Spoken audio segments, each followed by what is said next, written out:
Well, I know this video isn't technically hunting, fishing, outdoorsy, but it is related. And if you do not have reliable transportation to go hunting, fishing, and to get out in the outdoors, then you can't get into the outdoors really. So the way I look at it, not only is this necessary information, it's also related to this channel. If you don't like it, I'm sorry, don't watch it. Hopefully soon I will have some more videos of coyote and wolf hunting. Yeah. So hopefully you enjoy this video. Today we are going to do a rotor and caliper change out. We will be doing it on my 95 Toyota Tacoma. You might be saying to yourself, well, I don't have a Toyota Tacoma. Well, if you understand how to do it, pretty much all the models are similar. They're not exact, but they're similar enough you should be able to figure it out. First things first, we're gonna jack the car up, which I got my jack under it. We're gonna take these lug nuts off. My lug nuts take a special key, go on every lug nut. Now you'll notice mine's off the ground. It can be off the ground if you're using an impact. If you're not using an impact, you will have to break them loose, not take them off, but break them loose while it's on the ground. And now we continue. Okay, as you can see, the tire is off. If you do not know, that is your rotor. That is your caliper. I am going to start by taking the brake line off, and there's a caliper bolt here and right there. Yes, I could pull all the hardware and pull the brake pads out first, then do all that, but mine are going to be pretty rusty, and I find it easier to do all that after I get it out. So the first thing I'm going to take off is that brake line. And I have a pair of vice grips that I am going to put up there on the brake line to keep the brake line from leaking. Now, they do make a special pair of pliers that you can put on them. I have them. They just don't get tight enough. So I actually prefer the vice grips. It's my own preference. You can do what you want. So to get that brake line bolt out, mine is a 14 millimeter, and I like to use these brake line or line wrenches because they just give you more surface area. You can also easily use a socket, that works too. And it's going to leak when you take it out, so just be aware.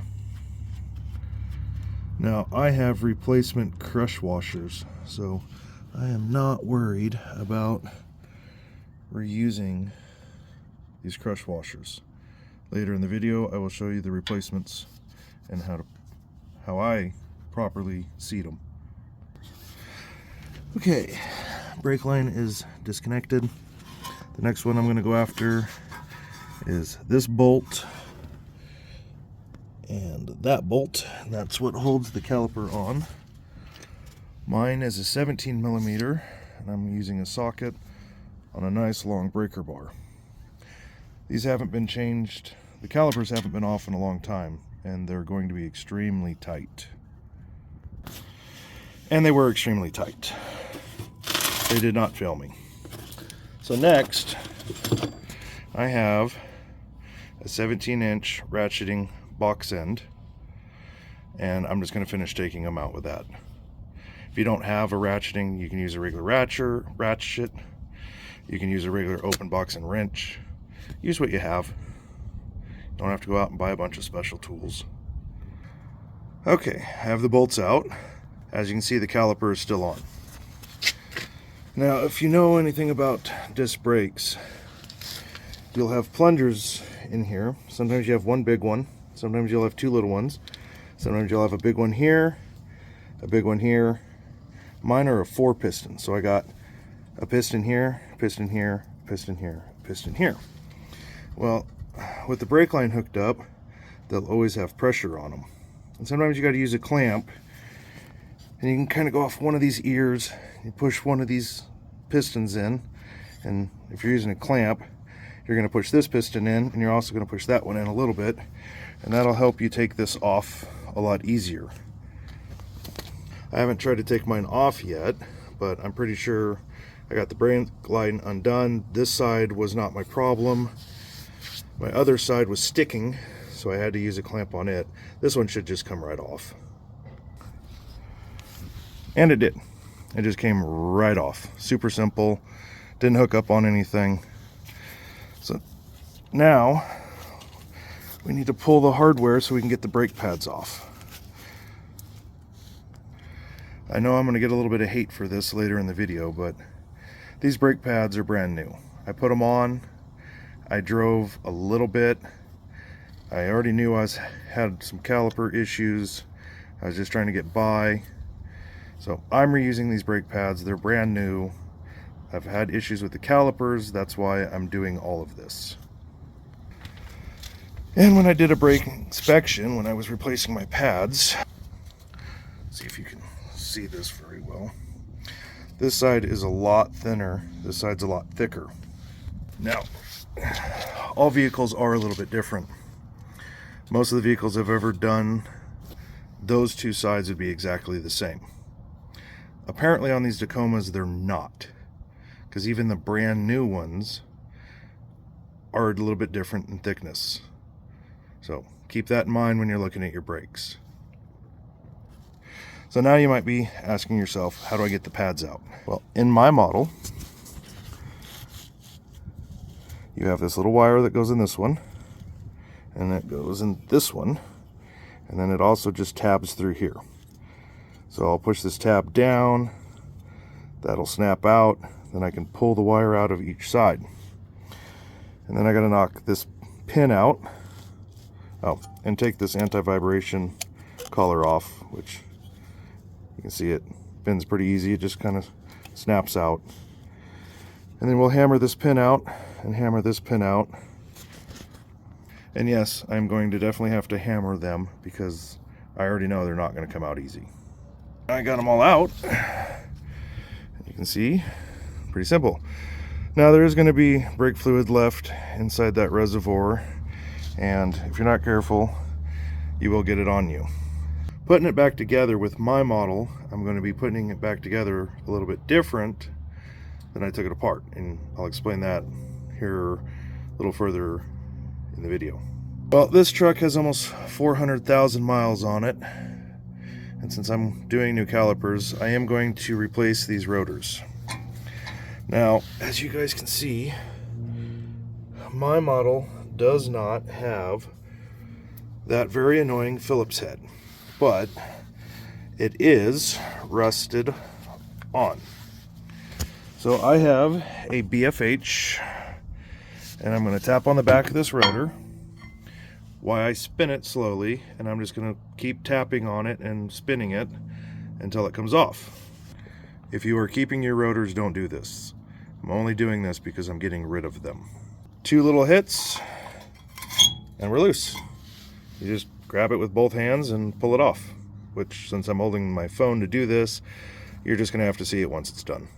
And now you can see it's off. Looking at these, we definitely have a pretty decent ridge up here. We got a good ridge down here. This side, we have a pretty good ridge on both sides. There is a actual spec in a book somewhere that tells you how thin you can take them. You could take them to a shop and get them turned and get rid of that lip if they're still within spec.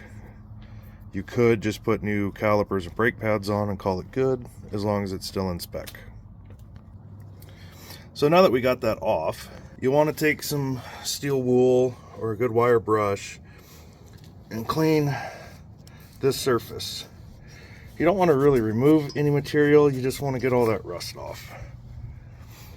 And then right here, we have the new brake rotor. You will want to clean this with some brake clean. It does come with a little bit of oil on it, so it doesn't rust in the box, so you'll want to clean that up real good. And now, we basically just go in reverse. Here we got our new set of brake calipers. You can see the 2 pistons on that side, the 2 pistons on that side. Now when I took the originals off, I took this whole thing out as a unit with the brake pads in it. That's not what I'm going to do to put it back on. I'm actually going to put that caliper back on first, bolt it down, and with the Toyotas, I'll show you this once it's on too. These will slide right down, and then you can put the pins back in with the caliper on that. And that's how you would do a normal brake pad change, is you just pull those pins, the brake pads come right out, you get your new brake pads, you put your brake pads back in, and put it all back together. Now if you do not pull the caliper off just to do a normal brake pad change, you will have to use something to push the pistons back in. They do make special tools. A lot of people just use a common clamp. They're not that hard to go back in. Now on some models, I have not had the model yet, but on some cars you actually do have to spot this special tool, because it like pushes in on it and it turns it at the same time to get the pistons to go back in. I know a friend that had it. They're a pain in the butt. I'm glad I don't have to deal with it. If you do, then eBay, Amazon, buy the special tool. It's going to be a lot easier to get those pistons back in. So here is my bag of new parts. As you can see, there's the 2 new rods, the vibration damper, and the little metal spring. So the way these are going to work is they go in from this side and they'll go through. Now, if you notice, see how that's indented? This back side, if I can get the camera, is not. These pins have to go in this way. I'll put 1 pin there, I'll put 1 pin there, I'll slide the first brake pad in, and then I will work that through the first brake pad, then I'll put the second brake pad in, and then I'll finish pushing both of those pins through. These brake pads have a hole here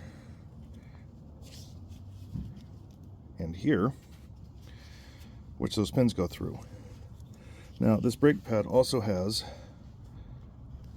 get the camera to zoom in, it's got this little piece of metal right here, my thumb was covering.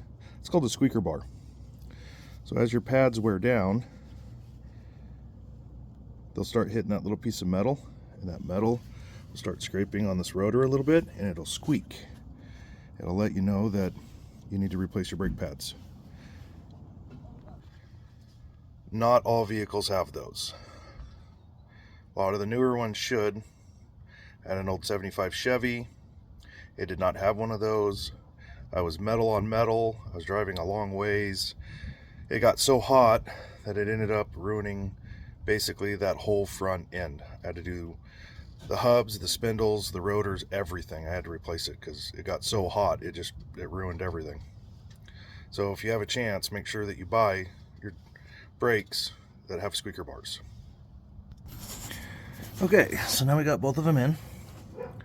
See, both brake pads are in, pins are through it. Now we're going to grab this little locking pin. When you do it, these pins have these holes. You want to put them in to where they're at about a 45-degree angle so you can get the pin in the holes. And then the tab, it's kind of hard to do this one-handed, But you'll bend this up and the tab will go right through that hole. Just like that. Now we'll put on the anti-vibration shield. Okay, so with this Toyota Tacoma, you'll put that in first. The ears kind of lock into the brake pads, and then this piece, you push on it, and it should click in, which I'm having trouble doing one-handed. And there it is. Now we will hook up the brake line. You'll notice, well, I've already actually pulled mine, but he'll go right here. You can see this has a tab on it. So the tab will go in this hole, and the bolt goes in this hole. Make sure you clean up the maintenance surfaces. So here are your little crush washers. You'll put one on the bolt first, you'll put it through the brake line, then you'll put your other one on. So it looks like that. These are soft, so when you end up tightening it up, they'll seal because the two mating surfaces aren't exact. All right, so you can see it's in there. Now I'm just going to snug it up with my wrench, and once I get it to where it's nice and snug, I'm going to tap it with a hammer. I'm not going to like hammer it like a nail. I'm just going to tap it. That'll help compress those washers a little bit more. You'll be able to tighten them a little bit tighter, and it'll imprint on all the surfaces and make a really good seal. All right, now that we got all of that done, it's time to bleed the brakes. This little guy right here is your bleeder. Mine's a 10 millimeter. You'll put it on there. You'll have somebody helping you, and you'll tell them, all right, go ahead and push the brake to the floor and hold it. Once it's to the floor, you'll crack this open. You'll hear a little bit of air. You'll tighten it back up. Go ahead and let up. Go ahead and put it to the floor and hold it. Okay, now we get a little bit of fluid. Lock it back up. Up. And you just keep repeating this. Down. Up. Down. You're going to keep doing this until there's no more air coming out. Up. Down.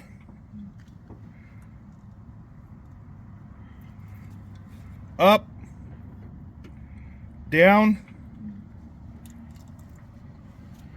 You also need to double check and make sure that your reservoir's not getting too low.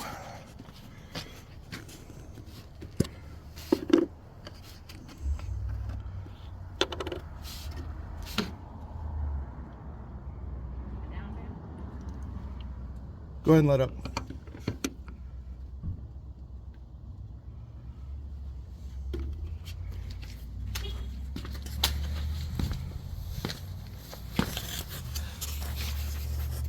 All right, down,